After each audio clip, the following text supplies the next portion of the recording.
Hi everyone, I'm Steven, and today we will be talking about one of the most interesting topics in advanced genetics and in human physiology. This is all about the disease we call as the behavioral variant of your frontotemporal dementia. It's also frontotemporal degeneration disease, or others might call it as a frontotemporal neurocognitive disorder. It encompasses several types of dementia involving your frontal and your temporal lobes. But before that, don't forget to like and subscribe to my YouTube channel. To begin with, we will start with the objectives of this presentation. First is to clarify the role of genetics in FTD. Second is to clarify the role of FTD genetic testing options. We have clinical versus research, diagnostic versus predictive. Third, to increase the awareness of the implications of genetic testing. To increase also the awareness of the role of genetic counseling in FTD patient care, and using stem cell models that can carry rare mutations or your MAPT gene that cause the autosomal dominant forms of FTD. In this presentation also, we have already used your NCBI data and your OMIM data for us to be able to create primers, okay, that will be used for polymerase chain reaction. And using this knowledge of our mutations in your MAPT gene, we could also know what are those prodromal autosomal dominant phenotypes, because there's a little knowledge about these prodromal AD phenotypes. The prodromal phenotypes or period is occurring in after the incubation period, and we are going to answer these questions like what are the downstream of these mutations. And we already know the gene, your MAPT gene, that causes disease, but we don't understand how to target and treat the disease. And in later end, I will be presenting to you some of my proposals on how we could be able to treat the disease genetically and using our modern techniques in medicine. Now, we will be looking at the general overview of the manifestation and prognosis of your FTD. Dementia, it's a syndrome, okay, usually of a chronic or progressive in nature, in which there is a deterioration in your cognitive function beyond what might be expected from normal aging. It also affects your memory, thinking, orientation, comprehension, calculation, your learning capacities, your language, and also the judgment. WHO, or the World Health Organization, recognizes dementia as a public health priority. In May 2017, the World Health Assembly endorsed the Global Action Plan on the Public Health Response to Dementia in the years 2017 until 2025, and the plan is providing us a comprehensive blueprint for action for policymakers, international, regional, and national promoters who are working on the WHO in these particular areas, which we address dementia as a public health priority. And with this presentation, I would like to increase awareness of dementia, establishing dementia-friendly initiatives, reducing the risk of dementia, diagnosis, treatment, care, and information systems that we're using to treat any forms of dementia. So this is your disease, the overview of the disease, dementia. The mode of inheritance for your frontotemporal dementia, with or without Parkinsonism, is autosomal dominant. I mean to say that first is autosomal. It means that the gene in question is found or located in one of the numbered, okay, or your non-sex chromosomes. And what I mean by dominant is that a single copy, okay, of the disease causing or associated mutation is enough to cause the disease. And next, we will be talking about the neuropathology of your frontotemporal lobar degeneration. This is coming from Nigel Cairns from the book Your Amyotrophic Lateral Sclerosis and the Frontotemporal Dementias. Now we're trying to look at the frontotemporal dementia and what does it mean. Your FTD is a clinical syndrome which is associated with several neurodegenerative diseases which are characterized by frontotemporal lobar degeneration, or your FTLD. Your FTLD is a characteristic, okay?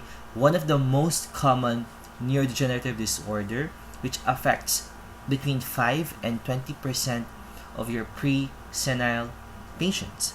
Technically, pre-senile is means the appearance of your unusual helical protein filaments in the nerve cells, or we call it the neurofibrillary tangles. And we'll try to ask why. A question is FTD uncommon, though it is one of the common causes of pre-senile dementia, like 1:1 with Alzheimer's disease, which runs through 45 to 64 years. And it's more common than your Alzheimer's disease, which is running below 60 years. Is it rare after 70? Although there are 3% of clinical prevalence of your FTD in the ages 80 to 90. Although it includes diseases with your similar molecules, which are PSP, your CBD or ALS, and even more common, okay, association of your TDP-43 in cognition dependent of your plaque hippocampal sclerosis. It is also caused by some of your tau proteins and your TDP-43 major proteins in what we call as your chronic traumatic encephalopathy. And this is very important reason to increase the awareness of your dementias, okay, specifically this FTD, because a lot of times the people surrounding the patient, okay, is unaware, okay, that the person is having this neurodegenerative disease. Like the spouse will tell that she had undergone a gallbladder surgery, and the husband will have no reaction, okay, from that statement. And it's really funny how these patients are breaking social boundaries.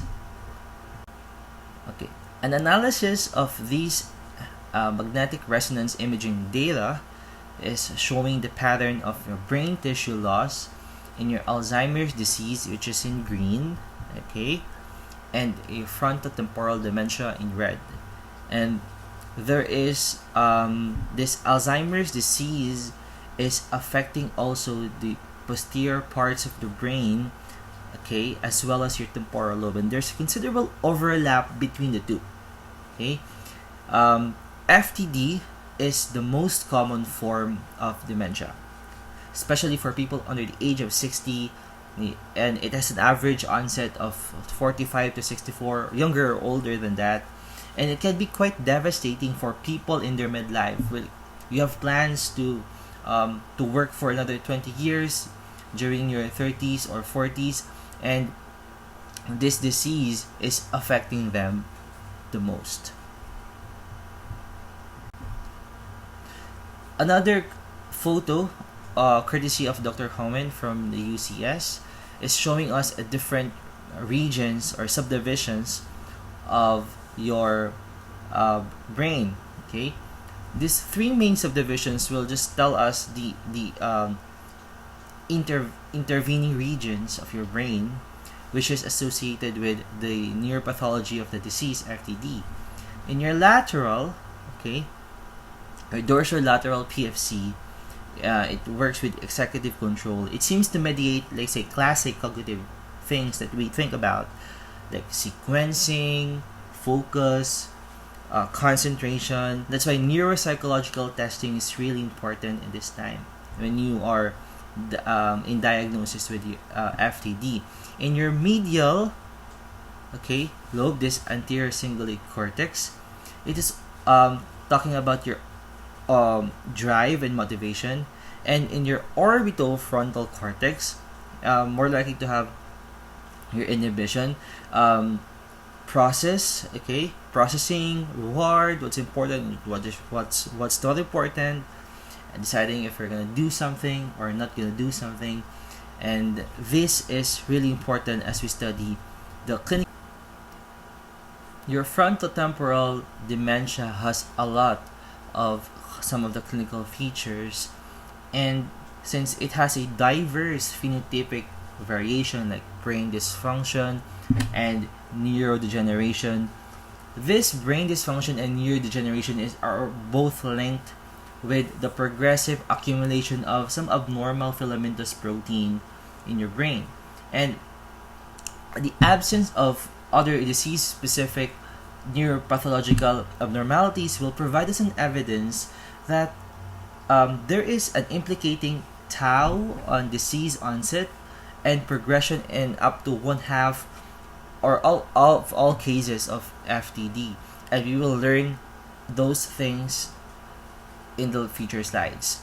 But right now we will be talking about some of the clinical features of your FTD, like disinhibition, antisocial behavior, loss of concern for others, exceedingly poor judgment, overeating, having fast food, like they don't care about eating fries, burger all day, okay? Also with compulsive behaviors, loss of executive control, especially during in public, apathy, overly friendly, like having body jokes with someone in public, and loss of disgust. And these clinical syndromes of your frontotemporal dementia were summarized by Joan Campbell-Sullivan in her presentation.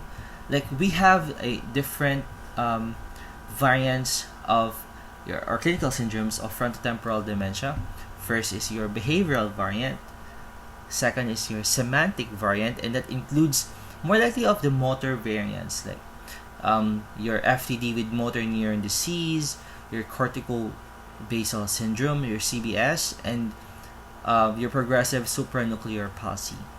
And for the non-fluent agrammatic variant, it includes language variant, okay, specifically your primary progressive aphasias, the problem with difficulties in producing speech in your mouth. More likely, this is your what we call as your logopanic or logopanic variant, and these types of aphasias are affecting your Broca's area in your brain, if you're familiar with that. Here's one of the most favorite diagrams in this presentation, and it is giving us an overview of the summary of the clinical syndromes, neuropathology, and genetics of FTD. And these 6 clinical syndromes are found on top of your FTLD, and these syndromes, okay, include your behavioral variant of FTD. We have your semantic variant of your primary progressive aphasia, your non-fluent variant of primary progressive aphasia. We have your FTD motor neuron disease, your cortico-basal syndrome, and we have your progressive supranuclear palsy, Richardson syndrome. And all of these clinical syndrome, okay, illustrates why it's really important, okay, to really be precise on our clinical diagnosis and figuring out the clinical syndrome, because eventually when our basic scientists are making development, and we're going to able to somehow identify which patients are going to receiving such medications.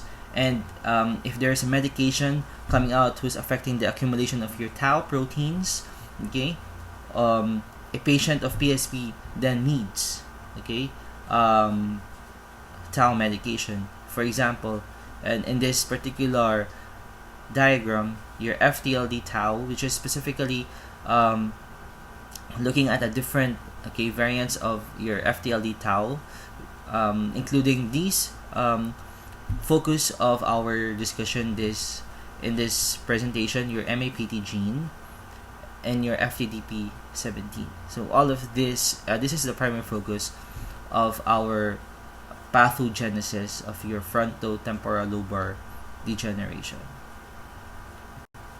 Now we are seeing a atrophy, okay, in your behavioral variant FTD onset, okay, which we're seeing it in your frontal lobe and your prefrontal cortex. And so because the changes in your atrophies are recurring, the patients are disinhibited, saying things they shouldn't be saying.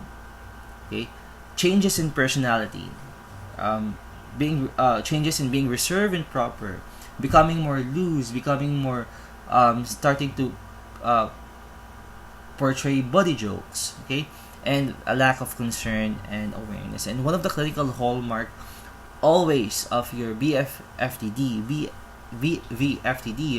is a change in behavior and social decorum. FFD begins in anterior cingulate, insular, and ventral prefrontal cortex. You can see here in an MRI. How do we recognize and diagnose FTD? These are just a few, okay, from a research, science-based neurologic examination, and we will be introducing the patient into a cognitive and behavioral neurologist, also a neuropsychological evaluation, a board-certified neuropsychologist, neuroimaging, including your brain magnetic resonance imaging, or your FDG PET, or your fluorodeoxyglucose positron emission tomography. Treatments for FTD, no meds are available to cure or delay the progression of your FTD, but meds can offer a symptomatic relief.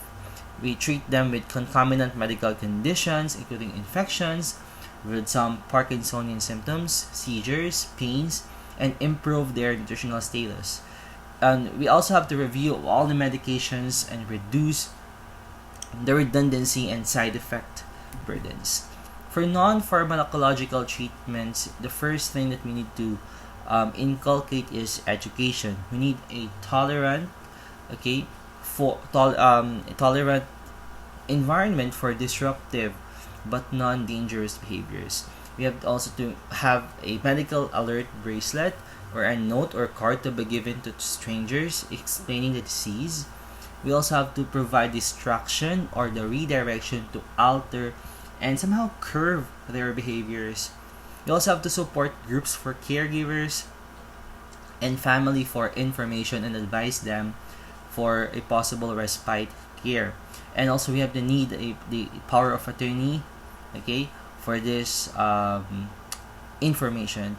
Individualized exercise programs ensure good sleep to reduce somehow behavioral issues, and there is no evidence for alternative and herbal remedies, and speech pathology assessment and interventions for aphasia. Some of the pharmacological treatment, including your selective reuptake inhibitors, your SSRIs, because patients with FTD are showing some serotonergic effects, or deficits. These SSRIs are used to treat convulsions, ritualistic behavior, carbohydrate cravings, anxiety, and behavioral symptoms. Also with paroxetine, which decreased or eradicated repetitive ritualistic behavioral in somehow large proportion of your patients, and they have somehow improved the behavioral symptoms. And trazodone in controlling behavior in patients with FTD. And since we are not talking about genetic testing, we also need to introduce you who should be tested. If it's more on a strong family history, or 3 or more generations of a disease, you should be introduced with genetic testing. Why we are getting tested? It's to know, or also family planning or possible treatment options in the future. And what do these results mean for other family members? Their risk of getting the disease or insurance of the pre-existing conditions of your disease. And always get genetic counseling before undergoing testing. And later we will be talking about the family, or the different classes of inheritance or genetics associated with FTD. So right now we will be talking also with the epidemiology of your frontotemporal dementia. This is coming from OMIM and Dial Schmid and their paper, The Epidemiology of Frontotemporal Dementia. So estimated point prevalence is like 15 to 22 out of 100,000, and the incidence level is 2.7 to 4.1 out of 100,000. Some 25% are late life onset cases, and population studies will also show us nearly equal distribution by gender, in which it contrasts with your myriad clinical and neuropathology reports.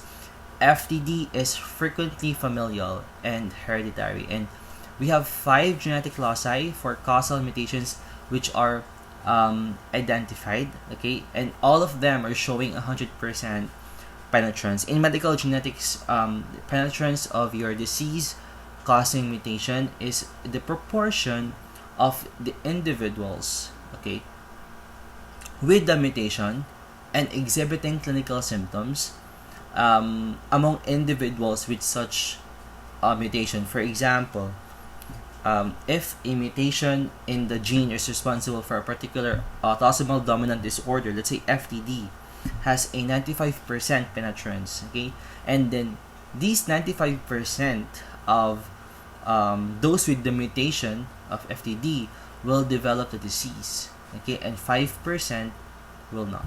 So that's how penetrance is being defined. And non-genetic risk factors are yet to be identified, like coming from in the environment, and FTD is showing a very poor life expectancy but with survival which is very comparable to that of your AD or Alzheimer's disease. And there are some recent progress in formulating or up-to-date diagnostic criteria for some behavioral and language variants, because there are some language variants for aphasia, and the need for a very new and urgently needed instruments for somehow monitoring and staging the illness. And there is still a need for descriptive population studies to fill this gap, okay, in our knowledge for our minorities, in some of the developing regions, like straight for in the Philippines, which is more pressing. However, we more rely on some of the physiologic markers for this disease, and there is a present imperative for somehow to develop a translational science to form the conduit of transferring these neurobiological discoveries and insights from bench to the bedside. So this is more important, that we need to have a knowledge about the disease. So we'll try to look right now at the molecular level of the gene that causes the mutations, okay, of your FTD. And now we will be looking at the molecular pathology of your frontotemporal dementia. So in your FTD, okay, since one of the characteristics is your FTLD, it's either tau, okay, the proteins, or ubiquitin inclusions, which are sporadic, okay. Sporadic is caused by,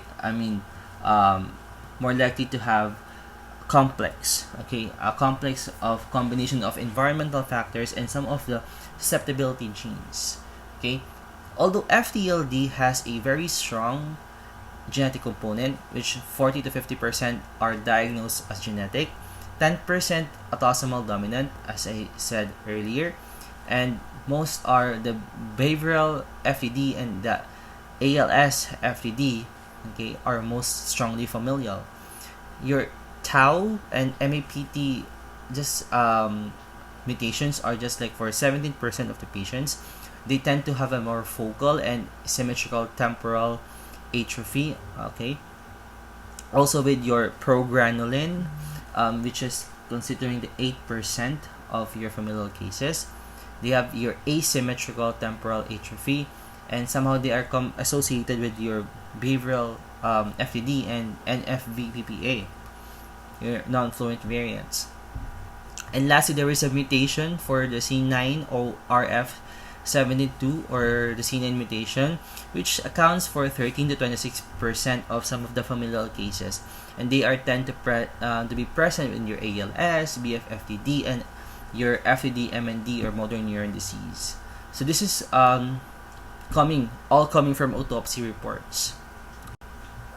since we're not talking about your sporadic branch, okay, or cause of FTD, since 60% of them are sporadic, as I said, a combination of environmental and susceptibility genes and say multifactorial genes, which are still unknown and still under investigation.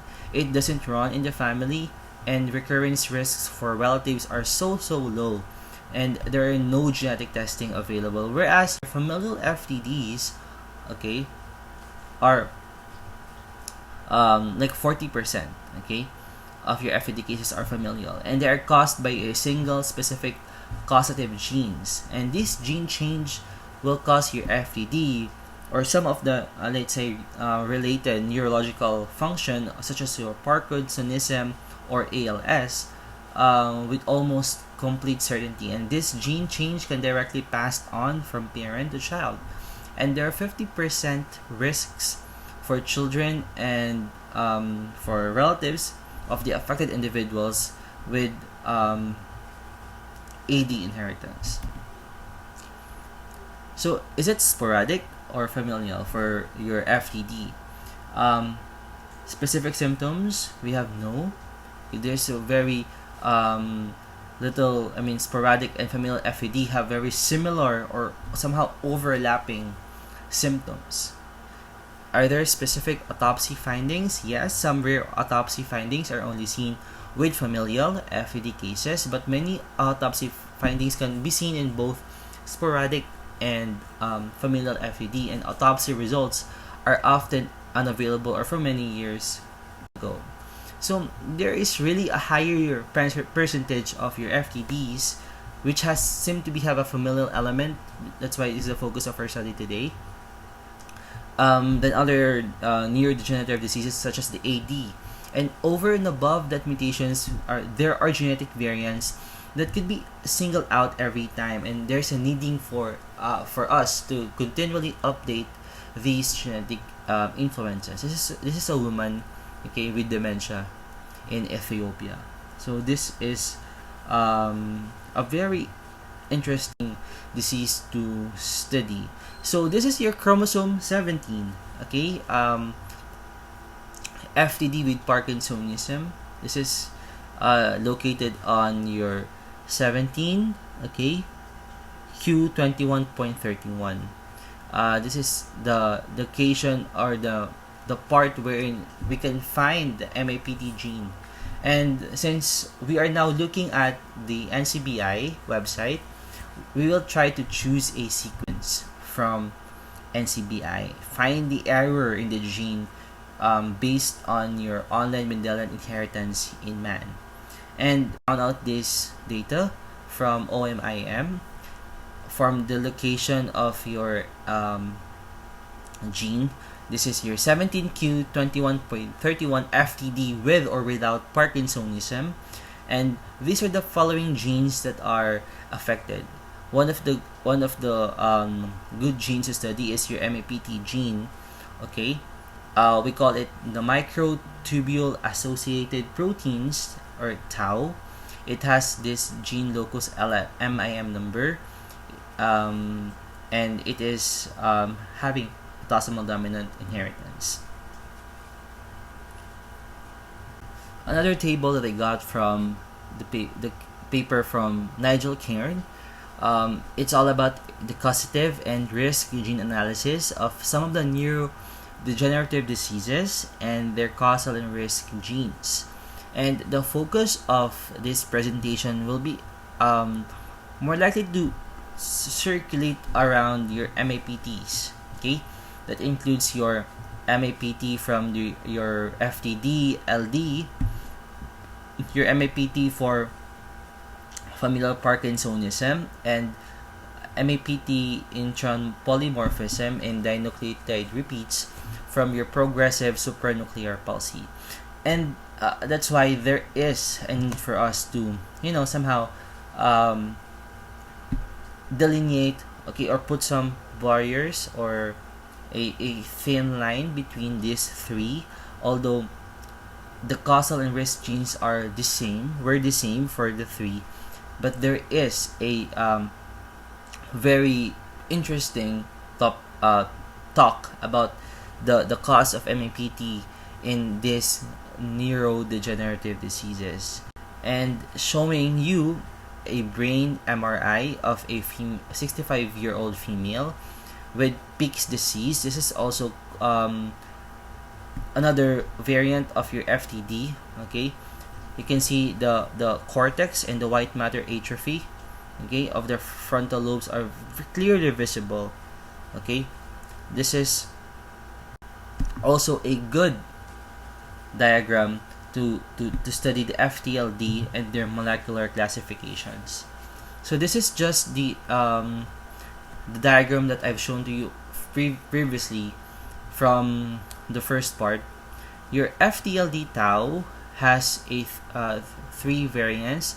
This molecular pathology of some of the misfolded, okay, proteins, like your FTLD tau, FTLD TDP, FTLD FUS, and the fourth category, your FTLD ubiquitin proteasome system. This one is your FTLD NI. It would remain indeterminate. Okay, your 3R, 4R, and 3 to 4R are the predominant tau isoforms of including which is included in your FTLD tau. This is Pick disease, FTLD with your Microtubule-Associated protein tau mutation, and that includes your 3R, 4R, 3R, and 4R tau proteins. CBD is your corticobasal degeneration, PSP progressive supranuclear palsy. We have MSTD or multiple system topopathy with topopathy with dementia, and white matter topopathy with globular glial inclusions. AGD, okay, is your agregophilic Gray disease, and TOD is your tangle-only dementia. So this is the focus of our study, which is your it's either the 3R tau or 3 or 4R tau with your MAPT mutations. So these are these diseases that are characterized by some of the pathological aggregations of the misfolded proteins, as I said, in which are found in your neurons or glial cells or both. And the most frequent FTLD molecular pathology is your abnormal intracellular accumulations of your transactive response, or the TIR, DNA binding protein of 43 kilodaltons, okay, which is called the TDP43 proteinopathies, or the FTLD TDP. Okay, your TDP43 proteinopathy is associated with this particular genes, your progranulin, your TARD-BP, your valine-containing protein. Okay, some of the cases with familial FTLD and motor neuron disease is linked in your chromosome 9. Some of them is mutation found in the open reading frame 72, which is the one which is talked about earlier, the C90RF72 gene.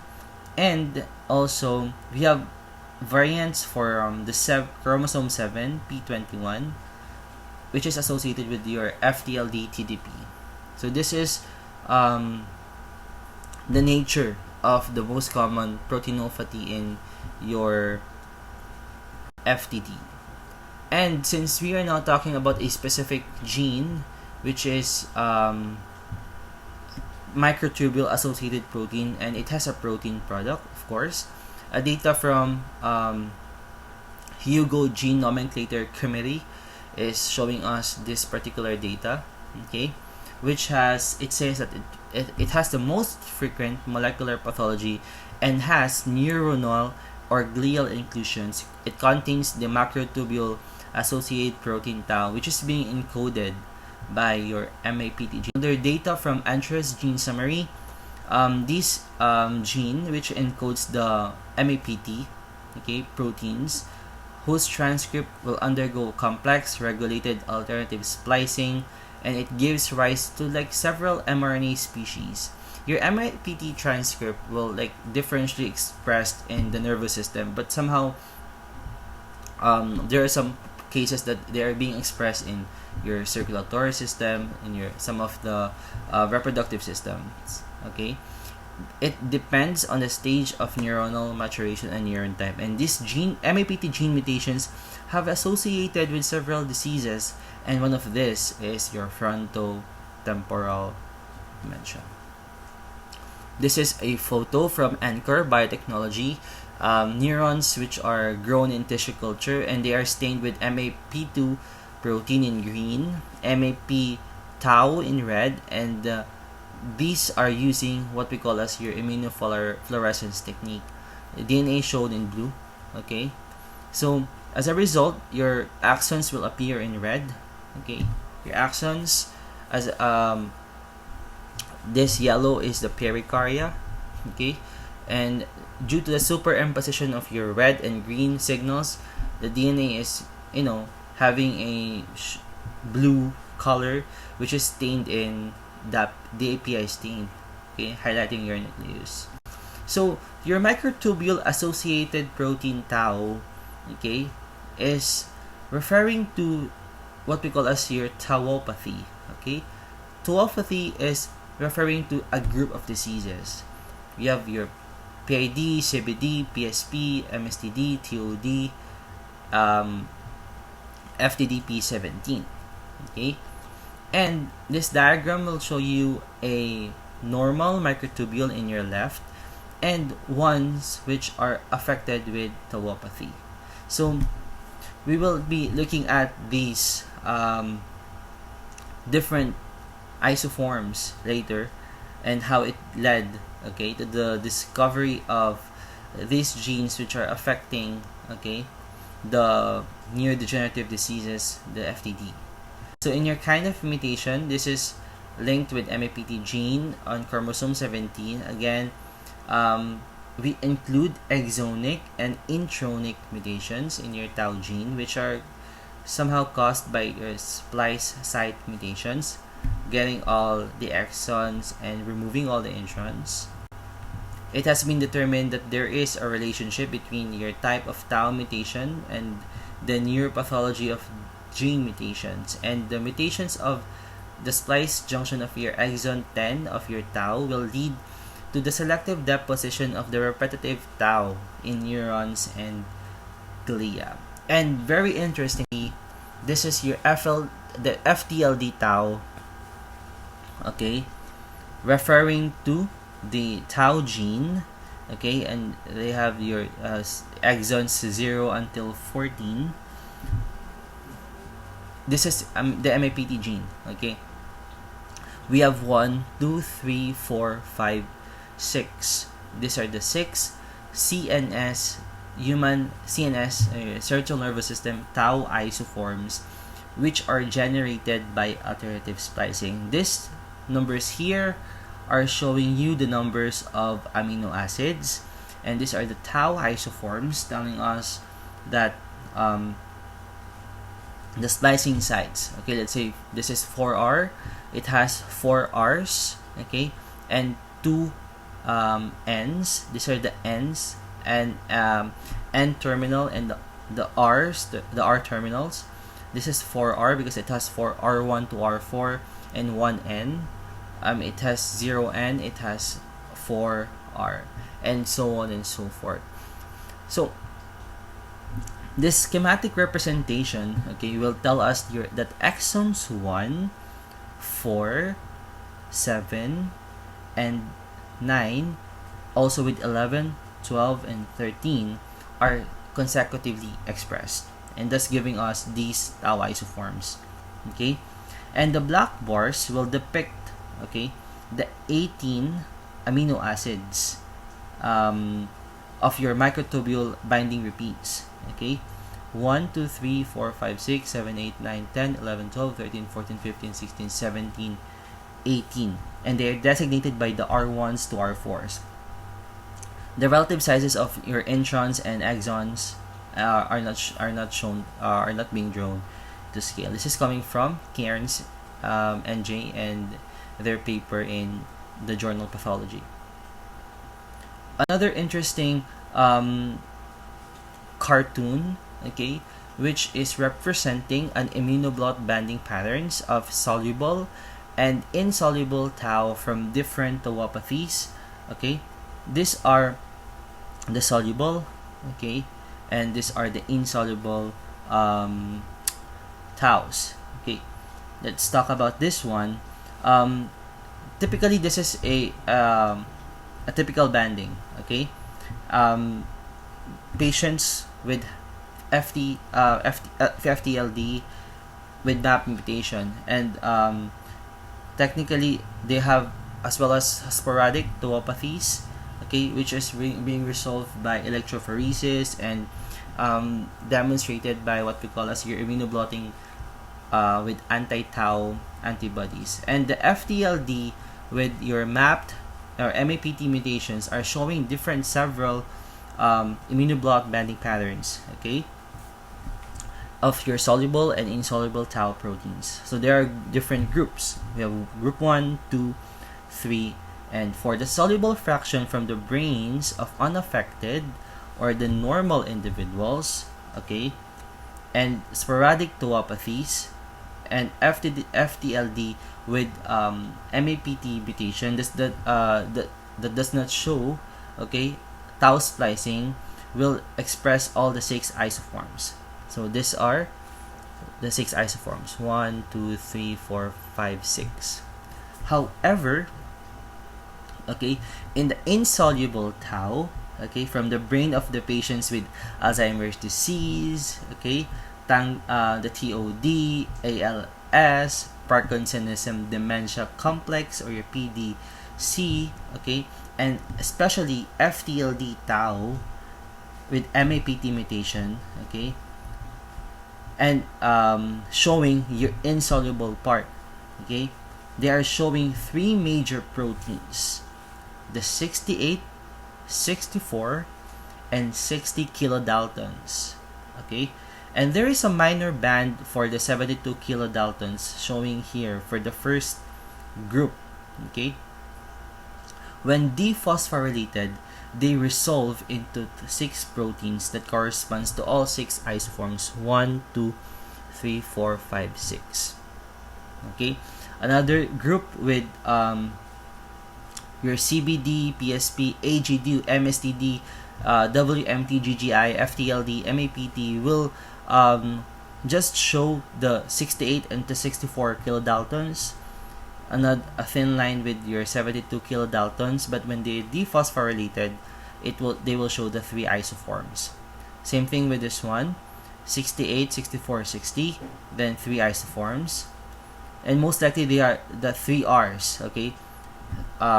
Generally, if your FTLD, MAPT, they are showing us the 3R. Your group 2 will show us your 4 R's, okay. And lastly, specifically for group 4, your FTLD with MAPT mutations, okay, there is predominantly affecting the 4R, okay, the 4R tau, 1, 2, 3, 4, when they're becoming dephosphorylated. So this photo of your atrophy of the frontal and temporal lobes, okay, will show here that at the level of the red nucleus, okay, this is affected with FTLD with MAPT mutation. So in our NCBI activity, okay, we are now checking for specific primers and looking these primers from our NCBI website. Okay, so when I tried to search about your MAPT gene, okay, so I found out 2 sequences from the database, and I have to choose only one from these 2, okay. So when I look at your transcript variant 12, okay, I tried to click on the complete DNA sequence, CCDS, and then click your FASTA here. Now I got the transcript, okay, this transcript from MAPT, transcript variant 12. Then I click the pick primers, where I tried to associate it with organism, okay, to know, okay, the association of your Homo sapiens in this particular gene. Then I got the primer blast, okay, with this FASTA sequence and this are accession numbers. Then I got this data, okay, and we have 10 primers shown in this primer blast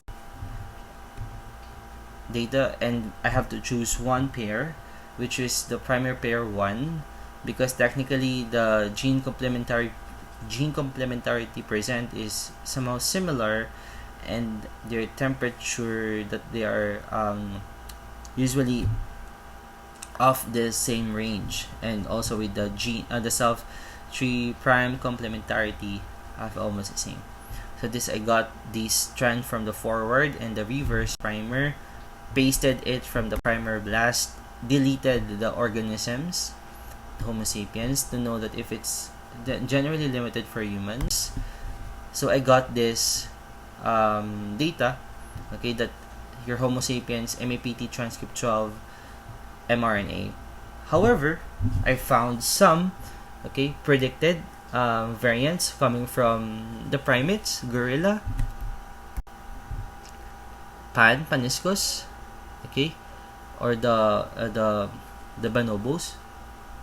You can see here in the photo, and showing us a very interesting study about the Neanderthal and the Denisova genetic data to understand the common MAPT 17q21 inversion in modern humans. I've seen here that there are two main haplotypes.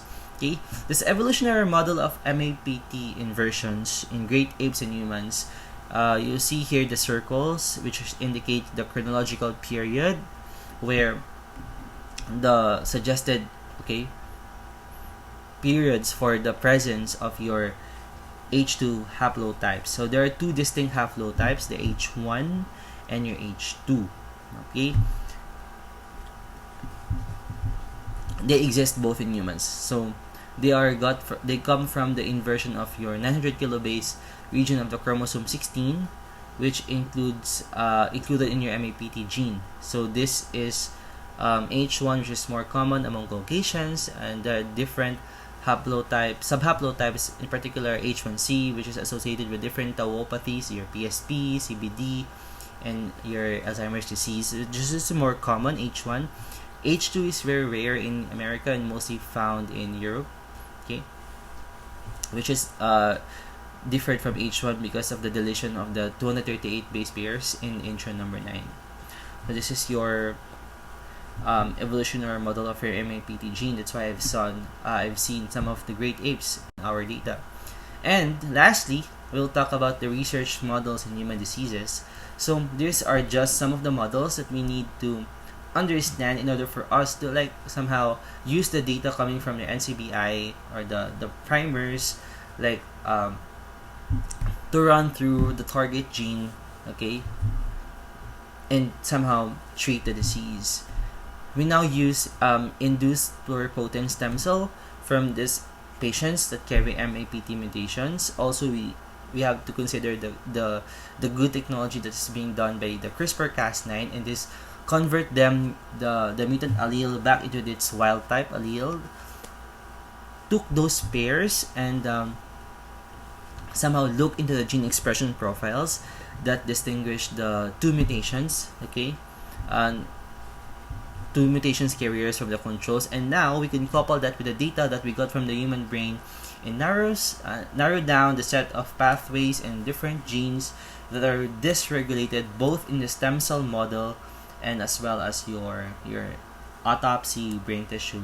And it will tell us that the genes influencing your disease pathogenesis, and we can now demonstrate that somehow we have the cell models that we can begin, okay, to interrogate and test those specific pathways. And these pathways are just like synaptic signaling receptors of different GABA subunits, okay, and there are actually drugs that could treat those pathways in humans. And in the cell models, we'll target those genes, okay, and we'll ask if there's more restoration in your tau specific phenotypes. Let's say, for example, the FLTD tau mutations. And these drugs were used in somehow safety of the psychotic symptoms that some of your FTD patients will exhibit. And also lastly, we need to look at the cell models and as well as your animal and cell models of your FTD.